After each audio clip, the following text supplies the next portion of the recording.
Hello and Assalamualaikum. Today we will present about the topic the current issues in internal auditing, which is whistleblowing.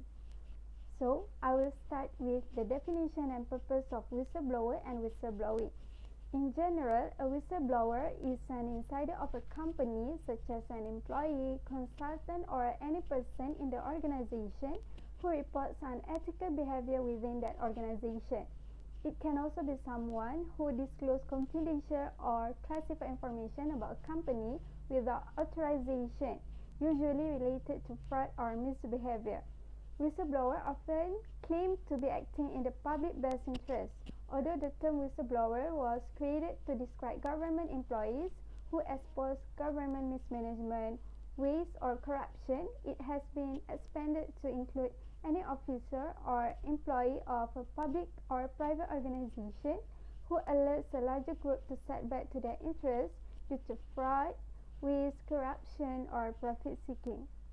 For whistleblowing, it is defined by Bursa Malaysia as the intentional, voluntary disclosure or reporting of individual or organizational malpractice by a person who has or had privileged access to the data, event, or information about the actual, suspected, or anticipated improper conduct within the organization, or by an organization that is within its ability to control.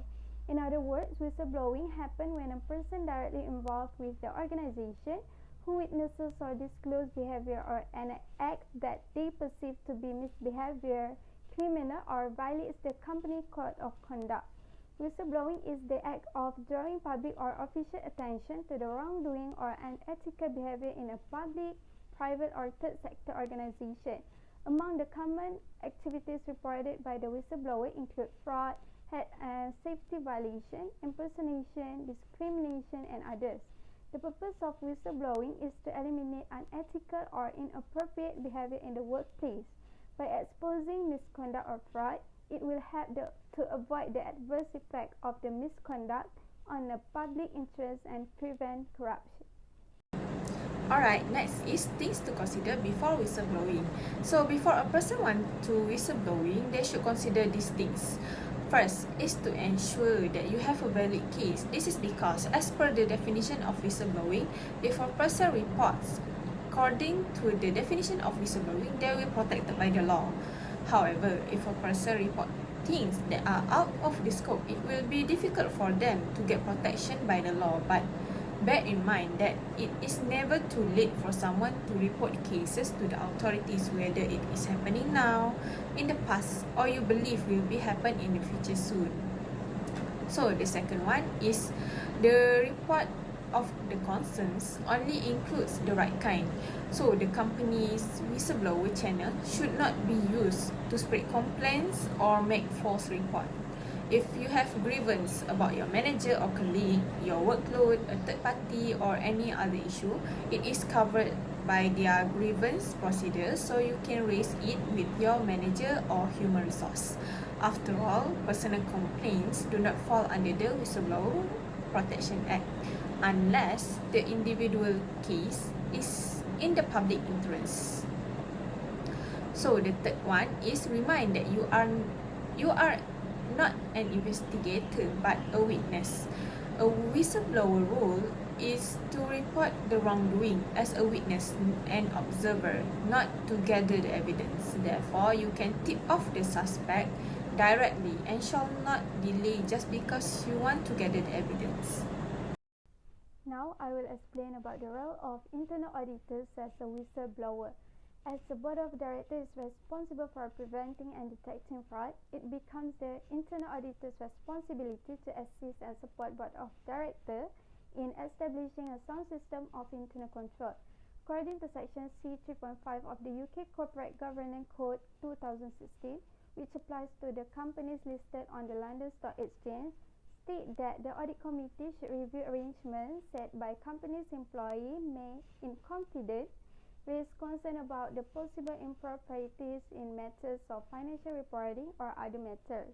Audit committees need to ensure that the arrangements are made for independent and proportional investigation into the matter and for the purpose of for appropriate follow-up action. Internal auditors frequently have access to critical sensitive information in the course of their work, which may negatively impact the organization. In such a case, the Chief Audit Executive is obligated to report the information to the Audit Committee, or should consider communicating to the external parties outside the organization if their concerns are not addressed. The internal auditor's decision to communicate outside the normal chain of command must be based on well-informed opinion that the misconduct is supported by strong and credible evidence, and that further action is required due to a legal or regular imperative or an ethical or professional obligation. Thus, internal audits serve as a tool for investigating and dealing with complaints, particularly those involving fraud or corruption. Internal auditors are critical in assisting audit committee or board of directors in their oversight responsibilities. However, the whistleblower's action will provoke many reactions, which often does not benefit them. In its whistleblowing policy position paper, the Institute of Internal Audit UK outlined the role of board of directors in ensuring that internal audit involvement in whistleblowing does not jeopardize its primary assurance function. Moreover, internal audit is adequately resourced with necessary resources and skill. According to the paper, in playing the indirect role, internal auditors should provide assurance to the board of directors on the effectiveness of whistleblowing procedures and is entitled to receive all reports of the whistleblowing. This report will allow internal auditors to conduct an investigation to the incident and will provide assurance thereon internal control in the organization. Okay, now we move on with the advantages of whistleblowing. First is exposing unethical behavior is the right thing to do. Whistleblower plays an important role in both business and government. They are the ones who make such activities public so that violation can be held accountable. When an organization or even a federal agency crosses an ethical or legal line that they thought they could get away with it. Additional inquiries arise as a result of investigation, legal proceedings, or media attentions, all of which affect the behavior of the companies. Once their wrongdoing become public, agencies and companies that are previously get away with it are forced to make corrections. So knowing that they are making the right decision by becoming a whistleblower is the greatest benefit that they can gain if they become aware of the fraudulent behavior in the workplace. They have an option to report it to the company or the government to recover the stolen money or expose the fraud. The second one is whistleblower protection. In Malaysia, whistleblowers are protected by the Whistleblower Protection Act 2010. They can assure that all their information such as identity, occupation, home and work address will be used under the terms of confidential information. In addition, the whistleblower can rest assured that he has legal protection should the employer decide to retaliate as a result of his decisions. Examples of retaliation includes demotion, termination, reduced hours, or denial of employee benefits. Any company that violates the whistleblower protection rules risks are being suspended, fined, or even sued in civil court. Okay, we had heard the advantages earlier, so we go through with the challenges and the disadvantages of whistleblowing. First is career prospects are dwindling. Even more worse, they can lose their job. Even though it is intended to expose criminal behavior, employers might not be allowed to seek retaliation if an employee exposes them for fraudulent behavior.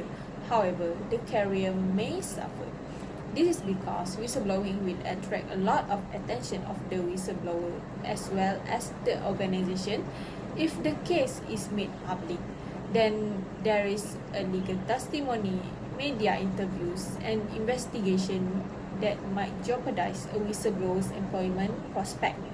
Being identified as whistleblower may make it more difficult for them to get recruited at a new firm in the future, since the whistleblower may be blacklisted in their field. So we refer to the Enron case. For example, the financial and job losers were not just limited to their employees. Many of other employees in the US operations who did not participate in Enron's audit were at risk of losing their jobs. Their partners were also affected their loss of their audit clients. So the second one is retaliation from the management.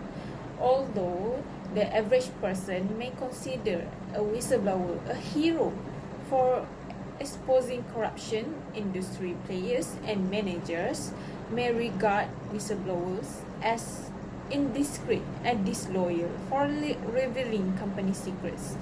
They often face problems because of their action, even though they act with the intention of serving the greater good. In addition, other employees may not agree with the complainant's behavior, even if they made the right decision. So, whistleblowers are often alone. To protect their reputation, their friends they thought they could trust at work will turn against them. In addition, the whistleblower may face threats from a variety of sources, including former employees and supervisors. In order to write something, the media is also often deep into the life of the whistleblower itself. Court proceedings or legal proceedings may create problems, and the complainant may be forced to hire a lawyer. When all of these factors come together, they can create a lot of stress that can lead to ill health or even relationship problems to the whistleblower. Next, I will talk about the Whistleblower Protection Act 2010. In Malaysia, the act that protects the whistleblower is the Whistleblower Protection Act 2010, which is known as WPA 2010. WPA 2010 is an act to combat corruption and other wrongdoings by encouraging and facilitating disclosure of improper conduct in the public and private sector, to protect persons making those disclosures from detrimental action, to provide for the matters disclosed to be investigated and dealt with, and to provide for other matters connected therewith. Move on to the scope of WPA, and all employees are covered by the Whistleblower Protection Act of 2010. Employees refer to all employees in the organization include contract employees, interns, temporary workers and consultants. This act applies to any report filed against any employees who has engaged in improper conduct. Any employee who has information about improper conduct by another employee, as well as any external party who has information about the employee's improper conduct, may file an improper conduct report. Next is about protection to WPA. First is the identity of the informant, and the information provided is kept confidential and not to be disclosed to anybody, even during trial in court. This is according to Section 71A Whistleblower Protection Act 2010. Any person who disclose improper conduct or contain confidential information during investigation into such disclosure is not allowed to reveal the information in its entirety. Second, whistleblowers should not be liable to any civil action, criminal or disciplinary consequences of such disclosure. This is according to Section 71B Whistleblower Protection Act 2010. A whistleblower is exempt from any civil, criminal and administrative liability, including disciplinary action. Additionally, no action, claim or demand may be taken or made against the whistleblowers for disclosing improper conduct. Third, whistleblowers are protected from any act prejudicial to the outcome of the litigation disclosure have been made. This is according to Section 71C Whistleblower Protection Act 2010. No one may retaliate against a whistleblower or anyone connected to or associated with the whistleblower for reporting improper behavior. Lastly, protection is also given to those who have connection or relationship with the informant. This is according to Section 7.3 Whistleblower Protection Act 2010. This act does not limit the protection provided by another written law to anyone in relation to information provided about the commission of an offence.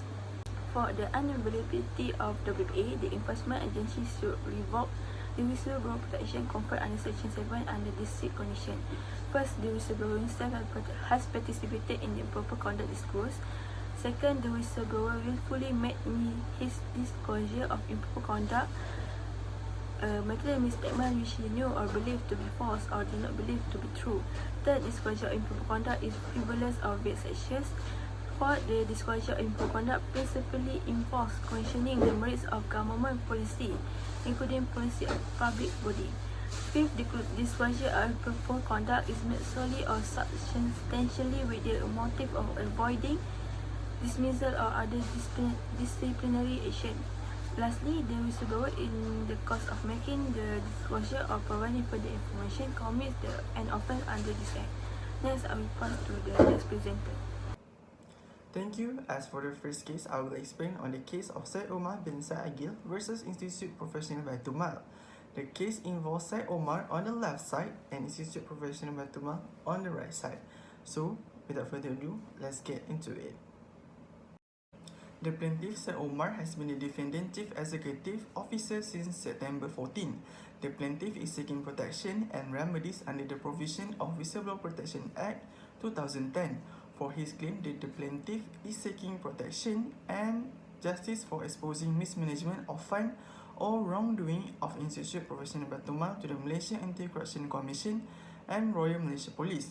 During his service, the plaintiff accounted certain questionable financial mismanagement by defendant employees that he believed to be a criminal offences. On 14 August 2015 and 1 September 2015, he filed a report with the police and MACC respectively. The police department sent a notice on September 2, 2015 indicating that the penal code was being used to examine the disclosure of improper conduct. Investigation commenced in September 15 and a search warrant was granted for defendant premise as well as seizure of documentation.